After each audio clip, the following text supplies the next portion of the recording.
Welcome to This Week in Christian History, a podcast from the Center for Christian History at Mississippi College. The Center for Christian History is dedicated to expanding knowledge and understanding of Christian history. Our mission is to provide a scholarly, unbiased look at the events, figures, and movements that have shaped Christianity over the centuries. You can visit centerforchristianhistory.com for daily historical highlights. And each week on this podcast, we'll do a deep dive into key moments with Christian history's leading authorities. First up on our list of historical highlights for the week is self-taught theologian and writer A.W. Tozer, who, armed with only a 6th grade education, began his ministry on November 4th, 1928. Tozer wrote his best-known book, The Pursuit of God, on an overnight train ride with just a Bible, a notebook, and a few pencils. He was known to spend 3 hours a day in prayer as he prepared his heart and mind for writing books and sermons. Next up on our list, and the subject of our deep dive, is John Carroll, the first Roman Catholic bishop in America. Pope Pius VI approved his election on November 6, 1789. In addition to serving as the Bishop of Baltimore, Carroll founded Georgetown University in Washington, D.C. He was from a true Founding Father family. Daniel Carroll was a signer of the U.S. Constitution, and Charles Carroll was the longest-living survivor of the signers of the Declaration of Independence. Last up on our list of historical highlights for the week is John Knox, a giant of the Protestant Reformation and the founder of the Presbyterian Church. Knox preached his last sermon on November 9, 1572. Today in our deep dive, Nick Walters, director of the Center for Christian History, talks with Theodore Madrid about John Carroll. Hello and welcome back again to another episode of This Week in Christian History. This week's episode of November the 3rd, we are using the anniversary date of John Carroll being appointed the first bishop in America that happened on November the 6th, 1789. And there is so much more to not only Bishop Carroll, but also his family that were intimately and integrally involved in the American establishing of America, and particularly during this time, the Revolution and the early parts of America and the colonies and such. So we're very glad to have Theodore Madrid with us. Theodore is Dr. Almost, right? He's in the middle of his getting his PhD at Hillsdale in Michigan, and also teaches at Holy Cross, and is moving in that way to be a full-time, more expanded scholar and professor. So Theodore, thanks for joining us. We really appreciate it. Yeah, thanks for having me. Excited to be here with you. Yeah, well, look, tell us, the first time I ever saw or knew anything about Bishop Carroll was 100 kajillion years ago when I was an intern on Capitol Hill. I actually lived on Georgetown University campus. And as I would walk back to where we were staying in our dorms, there's that big statue of him sitting, right at the front of Georgetown.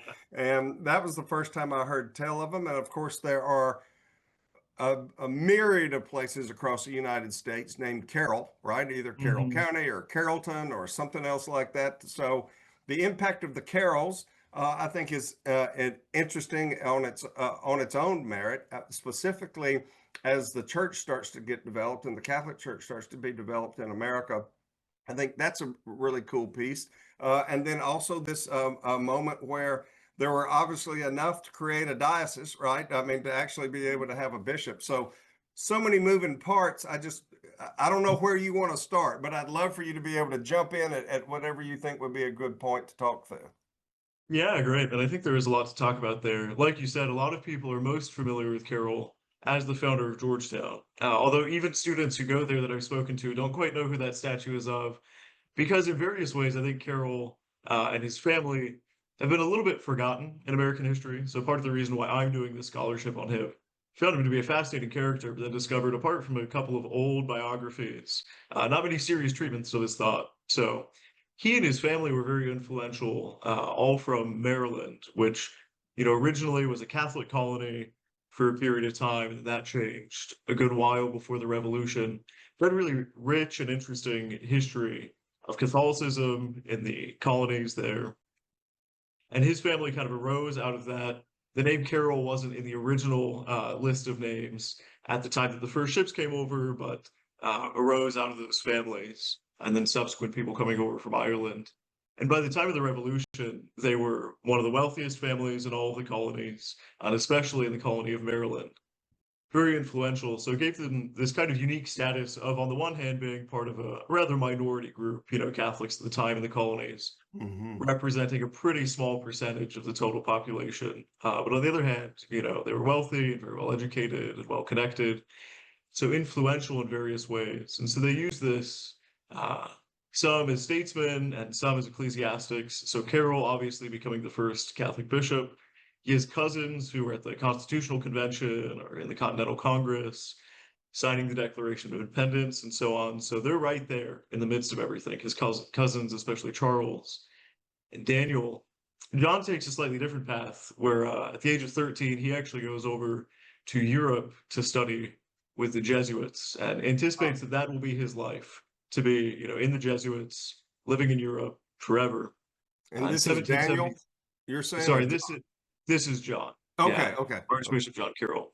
okay. Yeah, and his cousins and other members of his family would also have been sent over to Europe to study for a shorter period of time, since it was impossible for young Catholic gentlemen in the colonies to get an education. They had to go abroad.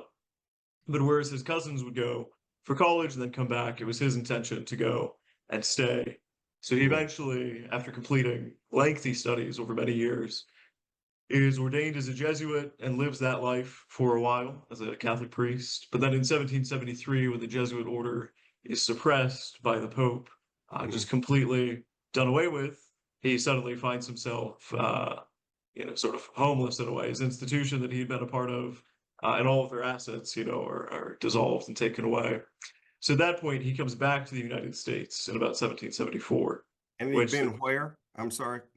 he'd Where been was? in Europe, mostly in France. Oh, okay, okay. Yeah, yeah. And so got an exposure to a very interesting, very thorough education and theology, of course, but also philosophy and history and legal studies and all these kinds of things.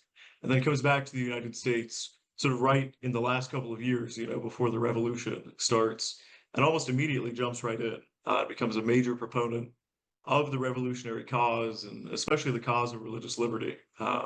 Yes, that's kind of a brief context on who Carroll Yeah, is and his family, but we can jump more into any of that.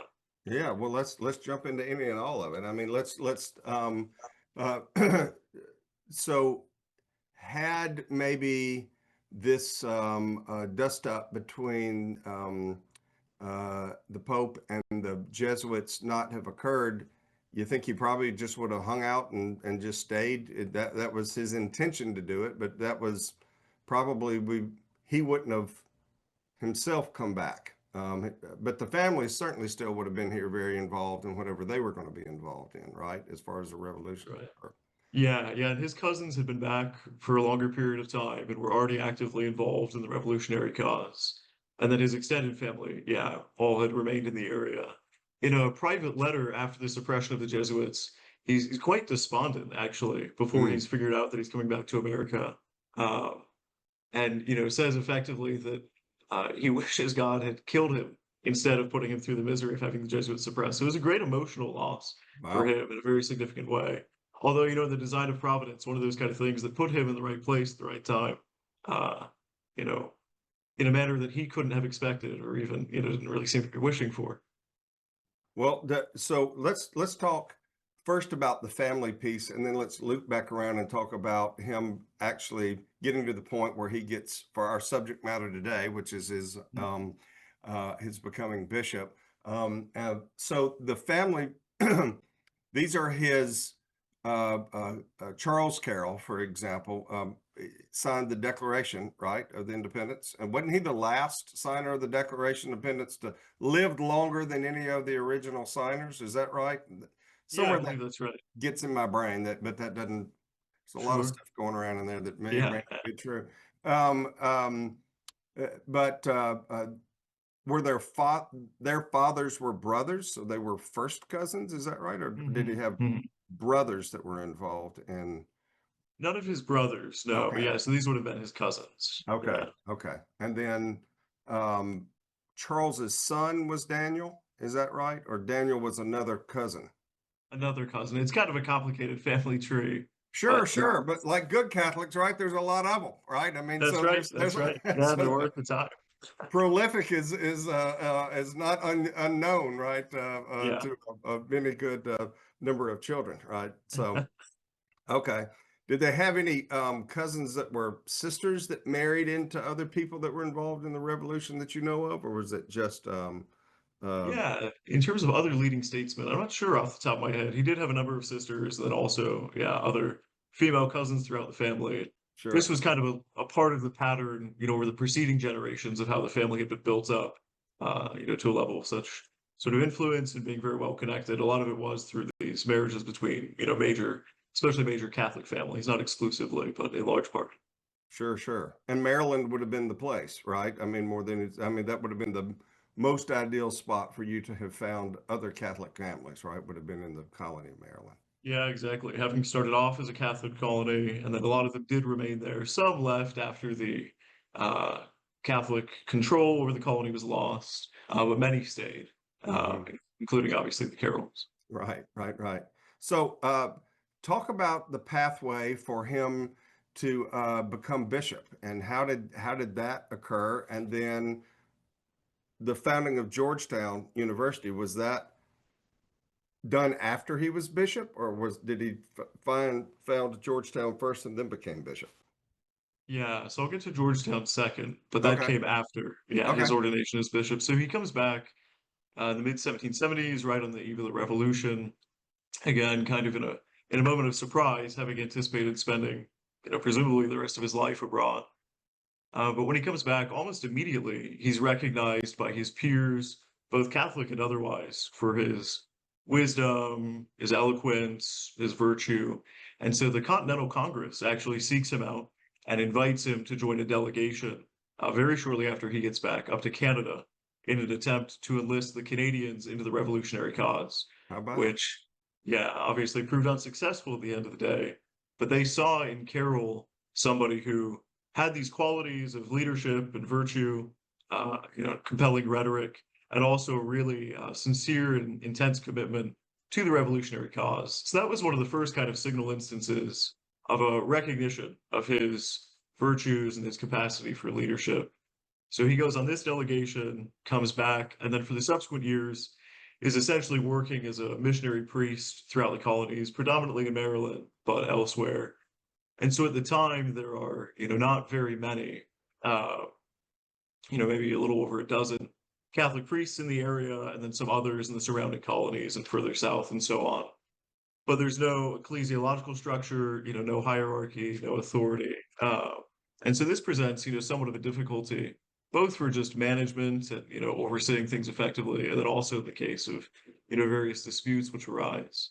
And so in the subsequent years, there's an effort made on the part of Carroll and some others to petition Rome, the Holy Father, for establishing some kind of authority structure. So as they're going about this, a big element that they recognize is that it needs to be thoroughly American from the start.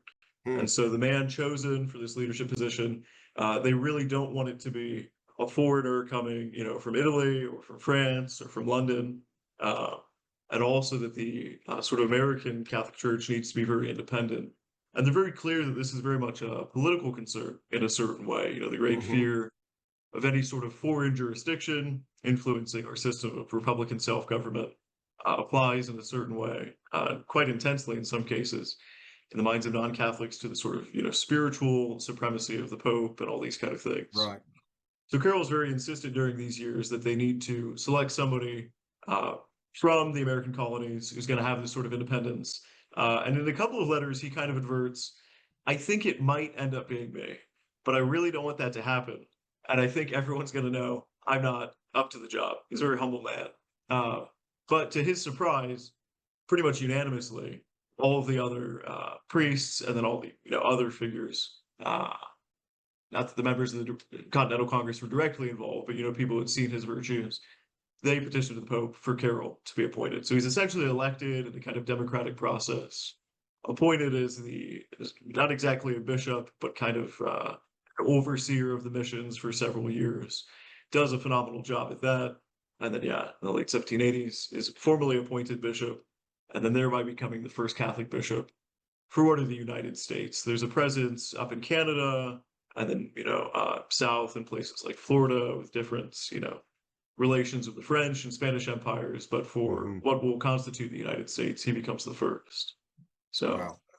Was that one big diocese that was like the 13 colonies? Was like at that time, they were just in pockets, right? I mean, there weren't, outside of Maryland, really, where else would there have been some pockets? Larger cities that would have been more pockets of Catholics there than there would have been in, let's say, Massachusetts, where the Puritans were reigning, running strong still. I mean, that there wouldn't have been as many, or did he have to? So that's, I guess, a 15-part question. But the first one is, was that one big diocese at first? Is that the way it was formed? And this is just for our listeners to understand, me as well. You get is it a bishop then and created within a diocese, or is a diocese created and then a bishop is appointed to that, or is it kind of overlapping? So ordinarily the diocese would pre-exist, and Carroll's successors succeeded to the same diocese that he had. Although within his lifetime it was further refined. So when he was appointed, the Archdiocese of Baltimore covered all of colonial America. And then even a little bit beyond that, kind of on the periphery. Within his lifetime, some other bishops were appointed to some other sees, some new dioceses that were created and carved out. And now, in a typical state, there are going to be several dioceses within just one state. So there's many, many more than there would have been at the time. But so his responsibility was over a pretty broad geographic territory. And then, like you said, predominantly the concentration of Catholics was in Maryland, although there were small pockets elsewhere. In no place were they anywhere near a majority. So it was these little pockets of parishes and communities and things. So Philadelphia is an example of a place that he has a lot of letters and correspondence with priests in Philadelphia and the congregation there, in New Jersey and elsewhere. But nowhere that's, a massive representation. It's kind of small pockets here and there. You can watch the rest of Nick's interview with Theodore Madrid on the Center for Christian History website at centerforchristianhistory.com. This Week in Christian History is produced for the Center for Christian History by Blue and Gold Media at Mississippi College, in cooperation with the MC Department of Communication. For episode transcripts and more information, visit centerforchristianhistory.com. Be sure to subscribe on Spotify and Apple Podcasts, and follow the Center for Christian History on Facebook at the Center for Christian History, and on Instagram at Christ Hist Today. That's ChristHistToday. Our next podcast episode is coming next week. Thank you for listening.